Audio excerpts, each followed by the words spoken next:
तो हेलो मेरे डियर साथियों, आप सबका बहुत बहुत स्वागत है। तो फाइनली दोस्तों आज केमिस्ट्री का पेपर हो गया है और केमिस्ट्री का पेपर अगर मेरे अकॉर्डिंग देखूं तो भाई जिसने पढ़ा है, जिस बच्चे ने पढ़ा है उसका पेपर हम ये नहीं कह सकते खराब गया। हाँ ये जरूर है कि 5 से है ना, यहाँ से बोलूं 4 से 5 नंबर बच्चों के कट जाएंगे, हो सकता है कट जाएं और किसी बच्चे के 1 या 2 ही नंबर कटें, क्योंकि कुछ ऑब्जेक्ट भी इसमें गड़बड़ आए थे और कुछ क्वेश्चंस भी, ठीक है ना, देखा जाए अगर तो, है ना। तो पेपर का लेवल अच्छा था, कोई ज्यादा बहुत ज्यादा हम डिफिकल्ट नहीं बोल सकते, ठीक है ना। तो किसने कितना स्कोर किया है वो एक बार अपने नंबर को मिला लेंगे, ठीक है। तो यहाँ पर आप अपना देखेंगे तो पहला क्वेश्चन है, एक शब्द में उत्तर दीजिए, ठीक है, एक शब्द में उत्तर दीजिए। तो अति चालकता का मान कितना होता है? तो भाई अति चालकता का मान होता है इन्फिनिटी, अनंत होता है। पोटेशियम डाइक्रोमेट का रासायनिक सूत्र लिखना था, तो मतलब आपने लिख ही दिया होगा K2Cl2O7, ये आप मैच कर लो अपना स्कोर, ठीक है। इसमें केंद्रीय धातु परमाणु क्या है? तो इसमें आपको साफ साफ दिख रहा है केंद्रीय धातु परमाणु क्या है मेरे डियर साथियों, निकेल है। अब इसमें दिया है एल्किल हैलाइड क्वथनांक के घटते क्रम में, मतलब बड़ा वाला पहले लिखना है और छोटा वाला बाद में। तो सबसे पहले आपने Ri लिखा होगा, है ना, फिर क्या लिखा होगा, फिर आपने Br लिखा होगा, फिर आपने कौन लिखा होगा, RCl लिखा होगा, और सबसे लास्ट में सबसे लास्ट में लिखा होगा आपने RCl, ऐसे करके लिखा होगा। ये क्वथनांकों का घटता क्रम है, ठीक है ना। चलो अगला क्वेश्चन है, ये देखो अजीब टाइप से क्वेश्चन आया था जो आपने पहली बार हो सकता है पढ़ा होगा। पुरुषों की आवाज में भारीपन के लिए उत्तरदायी हार्मोन कौन सा है? तो इसके लिए हार्मोन जो है वो आपका GTH है, ठीक है। क्या है? GTH है, हिंदी में ग्लाइकोट्रोपिक के नाम से है कोई, ठीक है, ग्लाइकोट्रोपिक के नाम से है, तो इसको इंग्लिश में हम GTH बोलते हैं शॉर्ट फॉर्म में, तो ये GTH हार्मोन हो गया, ठीक है ना।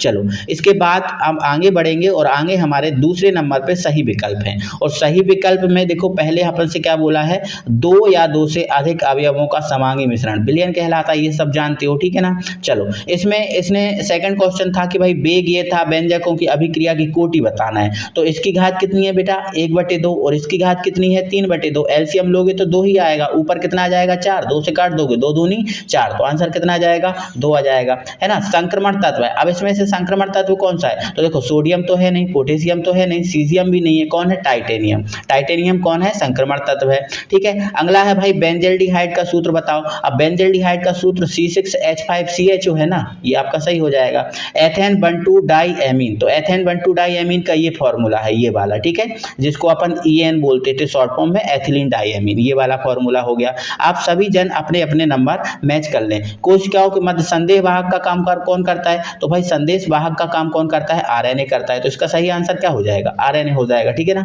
चलो यहाँ से आपने देख लिए होंगे, आप अपने मैच करके बताना स्कोर के कितने ऑब्जेक्टिव क्वेश्चन आपके सही हो रहे हैं, ठीक है ना। चलो अगले क्वेश्चन, रिक्त स्थान पे 1 लीटर विलयन में उपस्थित बेले के मोलों की संख्या, तो ये तो आपको सिंपल सा पता है कि भाई मोलरता कहते हैं इसको, क्या कहते हैं, मोलरता कहते हैं। प्रथम कोटि की अभिक्रिया के वेग स्थिरांक की इकाई क्या हो गई, सेकंड इनवर्स हो जाएगी। फैलिंग विलयन में 2 विलयन, फैलिंग A और फैलिंग B होते हैं कि नहीं। निम्नतर एलिमेटिक एमीन, है ना, मछली जैसी गंध वाली गैसें हैं, तो मछली जैसी, जो मछली जैसी सड़ी मछली होती है उसके जैसी गंध देने वाली गैसें होती हैं, ठीक है ना।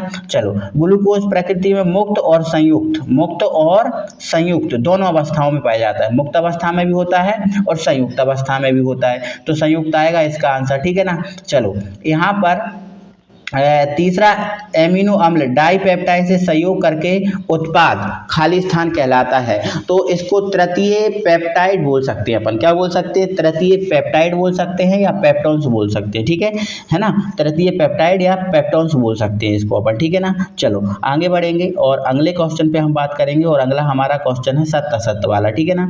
तो सत्य असत्य में अगर आंसर हम देखें तो ऐसे विलयन जो सभी सांपों सभी राउल्ट नियम का पालन करते हैं आदर्श, ये तो सत्य है ना। सेल कैथोड और जोड़ योग नहीं होता है, ये अंतर होता है, तो ये असत्य हो जाएगा, ठीक है।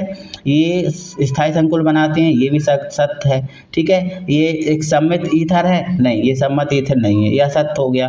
कीटोन में कार्बोनिल समूह होता है, बिल्कुल सत्य हो गया, ठीक है ना। चलो ये आप देख लो, सत्य असत्य सत्य असत्य सत्य, और ये अगला जो है हिंसबर्ग अभिकर्मक वाला, ये भी आपका सत्य है, ठीक है। तो ये आपके क्या हो जाए, ये हो गए एक सही जोड़ सॉरी सत्त असत्त हो गए। अब सही जोड़ियों पर अगर बात करें तो भाई सही जोड़ियों में जो सिलिकॉन था वो भाई सिलिकॉन किससे मैच कर रहा था, तो सिलिकॉन अर्धचालक था, तो ये आपका पहला हो जाएगा। अब ये वाला जो था ये कौन था, प्रति आयन था, ठीक है, तो ये दूसरा हो गया। ल्यूकास अभिकर्मक क्या था, ये तीसरा हो गया। फार्मिक अम्ल लाल चींटियों में होता है, ये चौथा हो गया। मोनोसैकेराइड ये पांचवा हो गया, ठीक है। तो ऐसे करके हमारे ऑब्जेक्ट हो जाते हैं फिनिश, ठीक है। तो ये ऑब्जेक्ट ये रहे, है ना। तो ये आप अपना स्कोर देख लें, किसने कितना किया है स्कोर, वो आप अपना स्कोर देख लें, जांच लें और फिर बताएं, ठीक है। अब अगला क्वेश्चन, थोड़ा क्वेश्चन का पेपर था, पेपर में कुछ क्वेश्चन थोड़े आ गए थे, जैसे आपने विटामिन ए के कोई 4 स्रोत लिख लिए, ये तो आपने सिंपल ये क्वेश्चन कर ही दिया होगा, ठीक है, या किसी ने ये अटेम्प्ट किया है तो ये भी कर दिया होगा। संचारण की परिभाषा ये भी सिंपल है, आपने कर दिया होगा। फैराडे के विद्युत अपघटन का प्रथम नियम। अब प्राथमिक अभिक्रिया क्या है, right what are the elementary reaction, प्राथमिक रिएक्शन, जटिल अभिक्रिया। देखो प्राथमिक अभिक्रिया जो है ना वो द्विक लवण से संबंधित है और जटिल अभिक्रिया संकुल यौगिक से संबंधित है। तो द्विक लवण से संबंधित जो भी चीजें अगर किसी ने लिखी हैं तो वो इसका सही आंसर हो जाएगा। अब अंतरकाशी यौगिक के दो जो है ना अभिलक्षण, अब अंतरकाशी यौगिक आप जानते ही हो, है ना। अब डी और एफ ब्लॉक के अंतरकाशी यौगिक लगभग एफ ब्लॉक के होते हैं, क्या होते हैं, एफ ब्लॉक के, ठीक है। और डी और एफ में क्या होता है, अंतरकाशी एफ के होते हैं ना, बिल्कुल होते हैं। डी और एफ में कोई अनुप्रयोग लिखना था, कोई दो अनुप्रयोग लिखी, डी एवं एफ ब्लॉक के दो अनुप्रयोग लिखना है, ये आपने क्वेश्चन कर दिया होगा। देखो थोड़ा सा पैटर्न तो बदला हुआ, देखो डी और एफ में मोस्टली अंतर आता रहता था, लेकिन अनुप्रयोग बोल दिए, थोड़ा पैटर्न तो बदला हुआ है, क्वेश्चन तो घुमावदार है, ठीक है ना। चलो अब देखो होमोलैप्टिक संकुल को एक उदाहरण सही समझाना और हेट्रोलैप्टिक संकुल, ये क्वेश्चन नहीं बना होगा।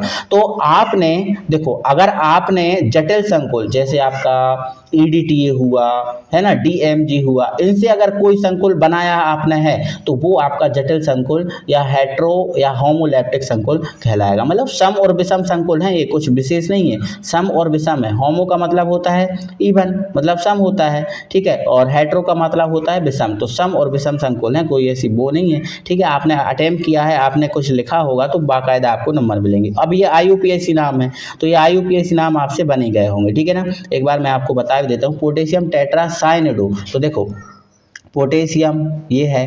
अब टेट्रासाइनेडो मतलब CN कितना रहेगा, 4 रहेगा, है ना। अब फिर निकलेट है तो ये आपका NI रहेगा। तो इसमें आपकी ऑक्सीकरण अवस्था कितनी रखी जाएगी, 2 रखी जाएगी, क्योंकि 4 में से 2 घट जाएगा, तो ये इसका बन जाएगा पेंटा एमिनो, ठीक है। अब पेंटा एमिनो मतलब NH3 का होल 5 रहेगा और ये कोबाल्ट रहेगा, ठीक है, और फिर क्लोराइड, तो यहाँ पर Cl3 रहेंगे, तब इसकी ऑक्सीकरण अवस्था निकल के आएगी, ठीक है ना। चलो ये हो जाएगा। अब ये कर लिया होगा, फिर अब ये क्वेश्चन है, देखो मोनोहेलो उत्पाद की संरचना लिखना है। अब ध्यान से सुनना, ये अभिक्रियाओं के मुख्य मोनोहेलो उत्पाद की संरचना लिखना। बहुत देखो क्वेश्चन अगर देखें तो कोई क्वेश्चन का लेवल कोई हार्ड नहीं था, बहुत ईजी था। देखो मैं आपको बताता हूँ, आपको समझाता हूँ। देखो एक O SO के साथ क्या बना लेगा, SO2 बना लेगा।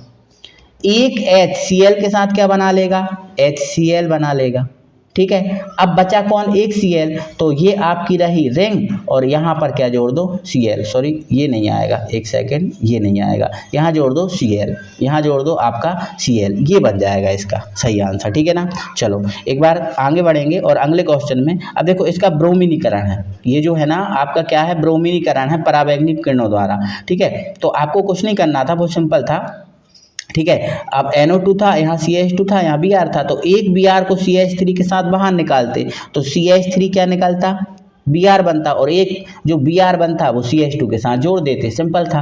एक CH देखो CH3 को एक Br के साथ निकाल दिया, ये निकल गया Br के साथ, और एक Br था यहाँ जुड़ जाता, ये सिंपल था, बन जाता। लेकिन आप लोगों ने देखो, कुछ लोगों की बताऊं, कुछ लोग तो घबरा गए थे पेपर के पैटर्न को देखकर, अभी तक ऐसा पेपर आया नहीं, तो पेपर के पैटर्न को देखकर ही कुछ लोग घबरा गए थे, तो उसमें उसका गड़बड़ हो गया। देखो यहाँ आप क्या करते, यहाँ से आप H ओपन करते, HBr क्या बना देते, HBr बना देते, और एक Br यहाँ जोड़ देते, ठीक है। तो ये आपका Br यहाँ जुड़ जाता, ये हो जाता सिंपली, है ना। अब इसमें क्या करते, Na को Br के साथ बाहर करते, I को जोड़ देते, ये क्वेश्चन कंप्लीट हो जाता, ठीक है। अब डाई एजोटीकरण क्या है, अब डाई एजोटीकरण अभिक्रिया जो है, डाई एजोटीकरण बता देता।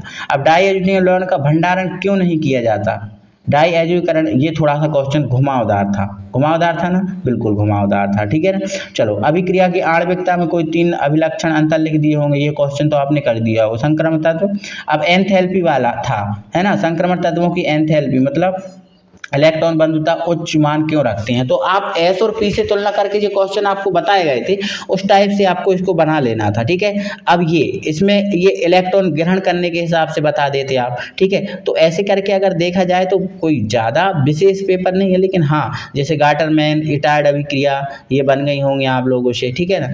फिर स्टीफेंस, फ्रीडल क्राफ्ट, एसिलन बन गया हो गया, ठीक है। अब ये बन गया होगा ये वाला क्वेश्चन, 18वां क्वेश्चन भी बन गया होगा, ठीक है। अब 19वें क्वेश्चन में एक न्यूमेरिकल था, क्वेश्चन नंबर 19, 4 नंबर का न्यूमेरिकल। भाई अभी तक 4 नंबर का न्यूमेरिकल नहीं आया, अभी तक 2 और 3 नंबर के न्यूमेरिकल आते थे, ठीक है। तो अब इसमें फैराडे के द्वितीय नियम लगता, फैराडे के द्वितीय नियम से ये होता, ठीक है ना।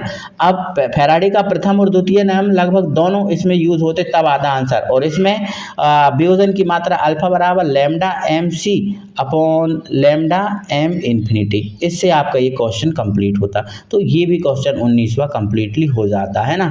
चलो फिर ये क्वेश्चन, ये तो देखो 20वां क्वेश्चन था, कोई विशेष हार्ड नहीं बोल सकते, इजी क्वेश्चन है। देखो ये है, तो भाई यहाँ से H को यहाँ से निकालते, एल्कोहल बना देते, Br यहाँ जोड़ देते, सिंपल ये, यहाँ बेंजीन बन जाता है ना, ZnO के साथ चला जाता, बेंजीन बन जाता।